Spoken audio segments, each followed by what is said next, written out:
absolutamente infalível. Eu estava muito cético desde o início. Perguntei à nossa conexão paquistanesa se você poderia interrogar esse cara várias e várias vezes. E no final obtivemos uma resposta definitiva. Olha, se eu não quisesse que você divulgasse a história, eu nunca teria contado a você. Bem, o contexto é muito importante. Acho que lhe enviei, juiz, a coluna que publiquei há 2 ou 3, que é mais ou menos o que aconteceu, que levou ao que aconteceu na semana passada. E a coisa mais importante que aconteceu na semana passada foi um telefone em 28 de maio. Foi na quinta-feira passada, entre o presidente iraniano Pezeshkian e o primeiro-ministro paquistanês Shahbaz Sharif. Então, por que isso aconteceu? Porque o Paquistão, como o nosso público sabe muito bem, é o único mediador para um possível memorando de entendimento entre os EUA e o Irã. Então, tivemos esse telefonema na quinta-feira da semana passada. E isso é o que nossas fontes nos revelaram. Isso é a bomba em si. Pezeshkian, para Sharif, por telefone, diretamente, ele deu um ultimato muito bem estruturado de 3 etapas que ele disse a Jami que deveria ser comunicado à Casa Branca imediatamente. Número 1, que é algo que os iranianos têm insistido nas últimas semanas, nada de negociações. Nada de negociações nucleares, é isso. A menos que passemos para a fase número 1, o fim de nossas guerras. Fase número 2, começamos a dizer notícias diretas, não temos negociações nucleares. Ponto número 2, nada mais de uma estrutura de tratado nuclear prospectivo. Essas foram as palavras que nossa fonte disse, significando nada como o JCPOA. Exatamente. Bem mesmo chegando a um JCPOA que, considerando as circunstâncias, o melhor que o governo Trump pode obter agora é uma espécie de JCPOA de livre. E os iranianos estão dizendo, não, nem mesmo isso, claro, porque primeiro você precisa ir para o estágio 1 e 2, o fim de todas as guerras, sem isso não discutimos nada. E então o número 3, não discutimos nada, e então o número 3 que está no cerne do que revelamos na segunda-feira. E é claro que há muita controvérsia, mais do que esperado em todos os lugares. A posse diz que, se as ameaças americanas persistirem, podemos ir para a detonação de um dispositivo nuclear em solo iraniano, sem especificar. Esta é uma bomba que o Irã já tem. Esta é uma bomba que só o Irã desenvolveu. Esta é uma bomba que eles poderiam contar com a contribuição russa para desenvolver. Ou foi entregue, pronta, vamos colocar dessa forma, pelo Paquistão ou pela Coreia do Norte. Nada. A fonte não deu mais detalhes sobre isso. Ele estava elaborando sobre o que realmente disse a Sharif. Então, essa detonação aconteceria, nas palavras de Pezeshkian traduzidas por nossa fonte, executada não como um ato de guerra, mas como uma demonstração soberana e irreversível de capacidade de controlar o domínio da escalada. Então, minha primeira interpretação, juiz, quando recebo isso e começo a fazer perguntas até obtermos resposta final do ok, é isso, está mais do que reconfirmado. Caso contrário, eu nem me incomodaria em dar essa informação a vocês. Se eu estivesse dizendo a Sharif tudo o que foi dito acima, isso significa que ele foi inocentado por Ayatollah Khamenei. Então, isso significa que esta é uma diretiva Mustaba. Se os americanos ultrapassarem todas as linhas vermelhas possíveis, isso que está acontecendo enquanto falamos, haverá uma demonstração. Não haverá mais ambiguidade nuclear e eles terão uma demonstração inegável e, obviamente, podemos imaginar as consequências para o sistema global de não purificação, o que vai ser muito importante, juiz. E estou com isso a vocês agora, antes de todo mundo. Executada não como um ato de guerra, mas como uma demonstração soberana e irreversível de capacidade de controlar o domínio da escalada. Então, minha primeira interpretação, juiz, quando recebo isso e começo a fazer perguntas até obtermos resposta final do ok, é isso, está mais do que reconfirmado. Caso contrário, eu nem me incomodaria em dar essa informação a vocês.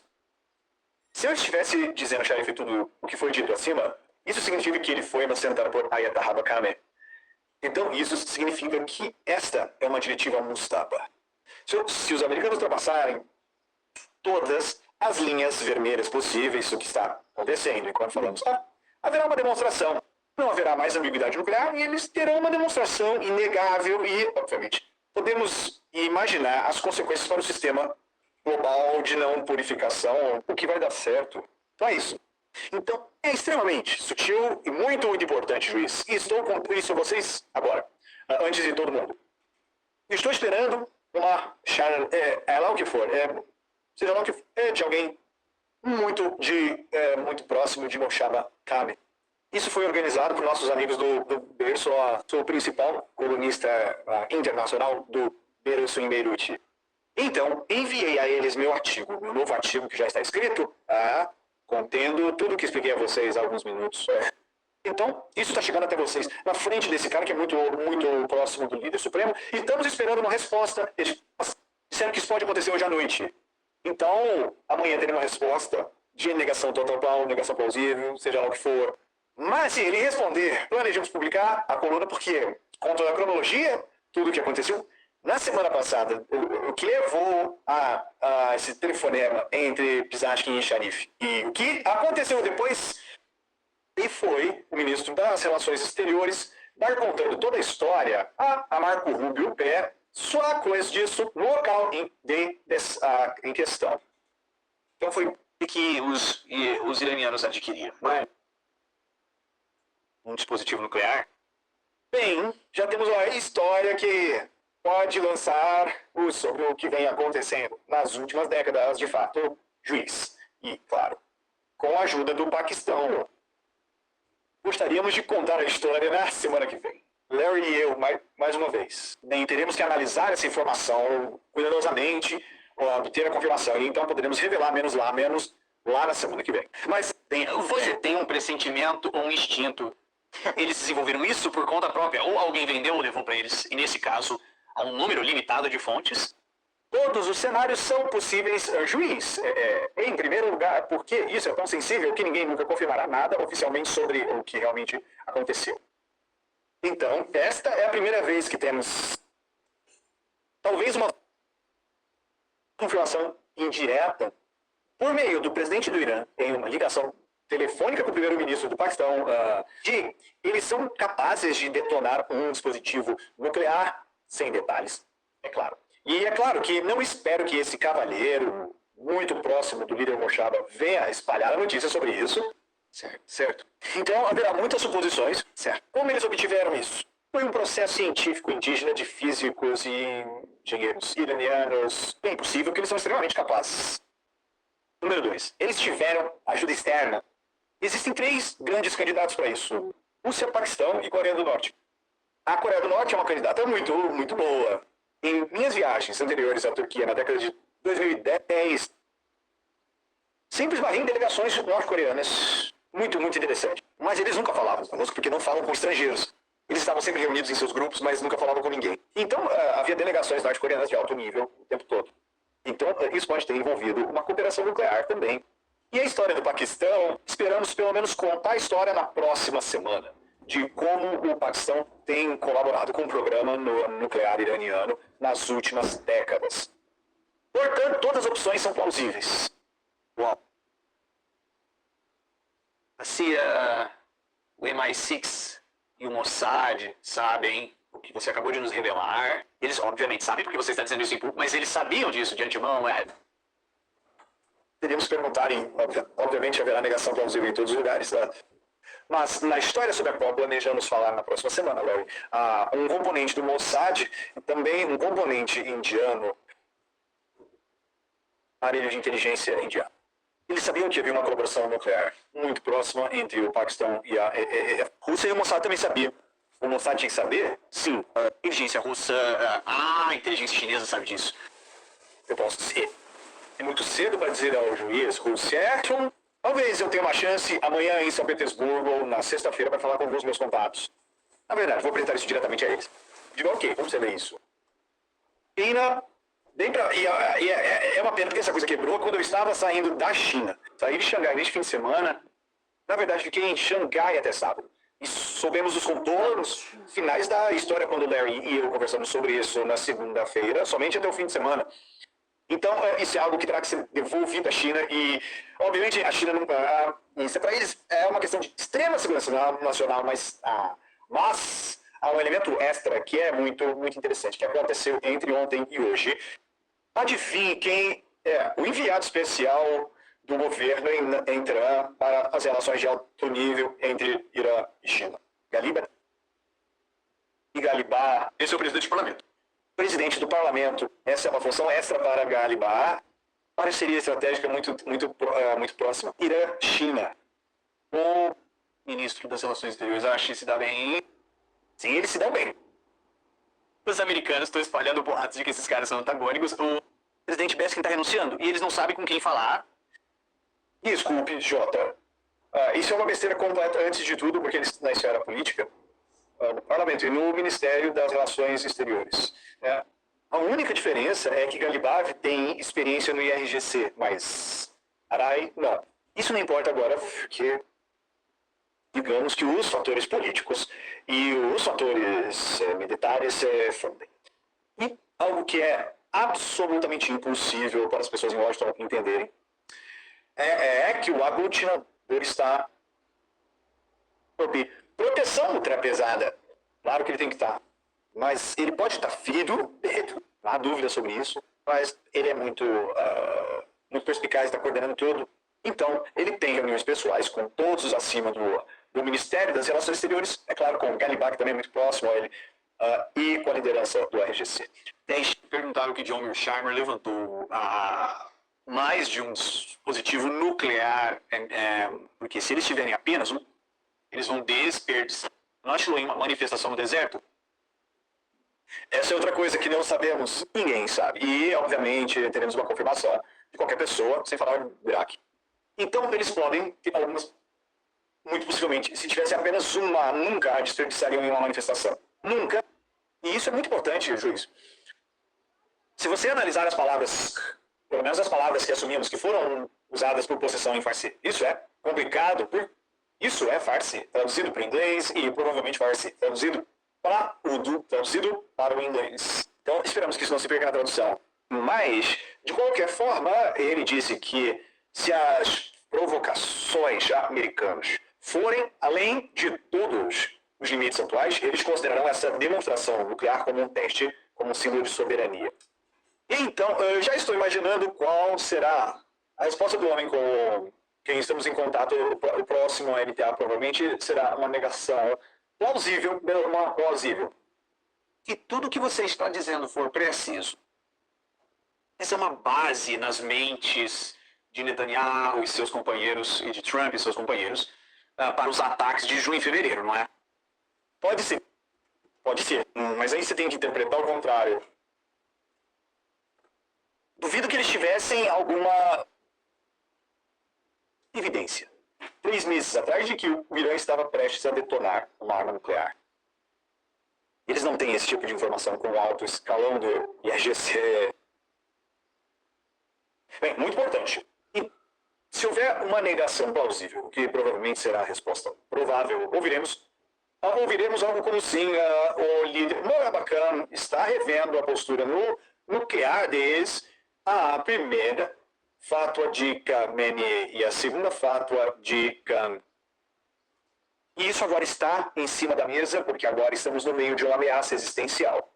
Ela já foi discutido abertamente no juiz iraniano, que o Irã terá que revisar sua postura nuclear. A fátua emitida por seu pai ainda é a lei do país número 1. Sim, ele é capaz de substituir essa fátua. Bem, como líder supremo agora, ele tem autoridade institucional para fazer isso. Isso é muito importante. Claro, ele terá que explicar isso em, eu diria, detalhes infinitesimais, porque isso está no cerne da teologia xiita, segundo a qual uma bomba nuclear é anti-islâmica porque mata civis deliberadamente. Entendi. Então, ele teria que enquadrar isso de uma forma teológica e política, o que é um exercício muito complexo, para explicar a mudança. Mas agora há um consenso popular generalizado no Irã de que eles precisam de algo assim, caso contrário, essas provocações continuarão infinitas, e é isso que mudou. Deixe-me mudar de assunto por 1 minuto antes de concluirmos. O Axios relatou, é claro, que o presidente Trump usou uma linguagem muito dura, até mesmo vulgar, com o primeiro-ministro Netanyahu. Tem certeza que você viu isso? Sim, claro. O presidente disse a Netanyahu, você é louco pra caramba? Trump se irrita com Netanyahu ao falar sobre o Líbano. Você estaria na prisão se não fosse por mim? Estou salvando sua pele. Todo mundo odeia você agora. Todo mundo odeia Israel por causa disso. Netanyahu basicamente disse: tive uma conversa com o presidente e isso não vai mudar o que estamos fazendo. Nossa posição permanece inalterada. As forças de defesa de Israel continuam operando conforme planejado no sul do Líbano, no Líbano. Então, primeira pergunta: isso foi real ou foi encenação? Bem, parece algo muito teatral, algo do tipo WWF. Mas o principal seria o que Trump está trazendo programado da frente da Casa Branca. Pode apostar. É como uma luta em uma jaula na frente da Casa Branca. E não consigo pensar em nada mais de mau gosto do que isso, mas essa é outra história. Ele não é exatamente um modelo estético ou cultural certo. Mas, de qualquer forma, ele mesmo confirmou. Juiz, se não me engano, acho que vi na NBC ou algo assim, algumas horas atrás, que disse que era verdade. Vamos confirmar, Cris. Acho que é o número 6. Você tava bravo com ele? Você disse, você tá louco? O que você tá fazendo? Eu ajudei você a ficar fora da prisão? Isso é verdade. Você falou com ele nesses termos? Sim. Eu não diria que fiquei bravo. Fiquei um pouco perturbado com as brigas constantes dele com o Líbano. Sabe? Em algum momento eu disse que talvez tivéssemos que parar com isso. Temos que parar.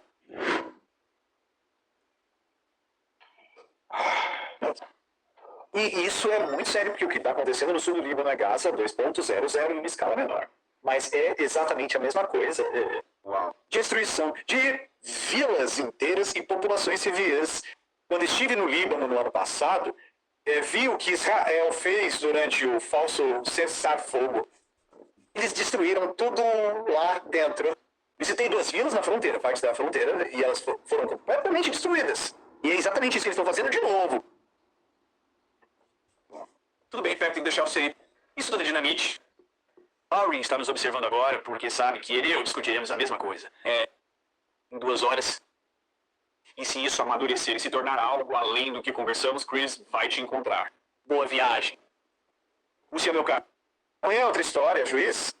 O que nós vemos aqui é uma entrevista maravilhosa do grande Pepe, sempre navegando pelo mundo. Uma entrevista inédita ao Judge Napolitano, que nós trazemos aqui em primeira mão, de forma inédita em português, tal como é uma das funções do Voz do Século, e eu, como geopolítica preditiva internacionalista, vou trazer cada vez mais vídeos maravilhosos e únicos do Pepe e outras vozes globais para o Brasil. E como nós podemos ver ao longo de toda a análise do Pepe, ele parece muito cético referente a esse Memorandum of Understanding, e de que uma paz de fato seja possível neste momento entre Estados Unidos e Irã, dado o papel de promoção do caos, da desordem, da guerra e de qualquer tipo de respeito diplomático às leis internacionais e à boa vizinhança do Estado de Israel. Então, o Pepe traz aqui um pouco da sua visão interna. É importante lembrar que o Pepe tem muitas conexões no Irã, na Ásia, na Rússia como um todo, e, portanto, pode nos trazer visões, impressões internas, confidenciais, que não estão presentes na grande mídia. Certo? Então, Pepe nos traz aqui a perspectiva dos líderes, a perspectiva da diplomacia iraniana, o quanto que esse acordo é visto de uma forma com desconfiança, com instabilidade, e que, portanto, é muito pouco provável, dado todas as ações e a falta completa de qualquer diplomacia minimamente decente dos Estados Unidos da América neste momento. Então, a pergunta que fica, e é uma grande pergunta que o Pepe fez praticamente ao longo de toda a entrevista com o Judge, qual país poderia, como o Irã e qualquer outro país, poderia neste momento acreditar em qualquer tipo de palavra, em qualquer tipo de promessa e declaração dos Estados Unidos da América? A resposta é ninguém. Ou seja, as declarações, as opiniões, as intenções do governo americano neste momento dependem do humor, do dia e do show sobre Donald Trump. Então, nós estamos numa situação geopolítica extremamente volátil, extremamente incerta, em que em um dia você pode ter uma promessa de uma escalada enorme de destruição de toda a civilização iraniana, para 2, 3 dias depois haver uma declaração e uma promessa de um acordo de paz, de um memorando de compreensão. Ou seja, é um nível de volatilidade quase que esquizofrênica da diplomacia, se é que nós podemos chamar assim, dos Estados Unidos da América. Eu costumo dizer que é um dos conflitos geopolíticos mais voláteis dos últimos 80 anos. Nós temos literalmente dentro da geopolítica preditiva, e se você gosta de geopolítica preditiva e quer também fazer a sua aposta sobre qual vai ser a probabilidade de resolução desse conflito, entra aqui no nosso Substack, Voz do Século. O que nós estamos vendo é a chance de escalonamento diminuir para 20%, de repente pular para 60%, 70%, 80% de um dia para outro. Né? Assim como a possibilidade de um cessar-fogo, o acordo de paz, também em 2 a 3 dias pode sair de 20% para 80%, 90%. Então é um momento de extrema volatilidade, muita instabilidade, muito difícil prever o que vai acontecer, se não impossível, mas ainda assim nós fazemos esse esforço intelectual notável e importante, como nós vimos aqui nessa última parte do vídeo. Está começando, as achaduras estão começando a vazar para o grande público da relação dos conflitos entre Donald Trump e Israel, mais especificamente o grande amigo dele, Bibi Netanyahu, né, de que há, portanto, Israel tem a sua própria política, a sua própria intenção, o seu próprio objetivo no Oriente Médio, que não está sendo nem contido, nem acordado com os Estados Unidos da América. Isso coloca mais um gradiente extremamente complicado na região.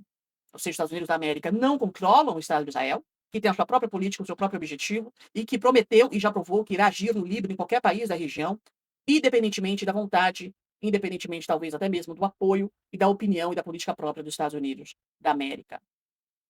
O que o Trump disse nessa última parte da entrevista é praticamente de que ele não está controlando Israel, muito pelo contrário.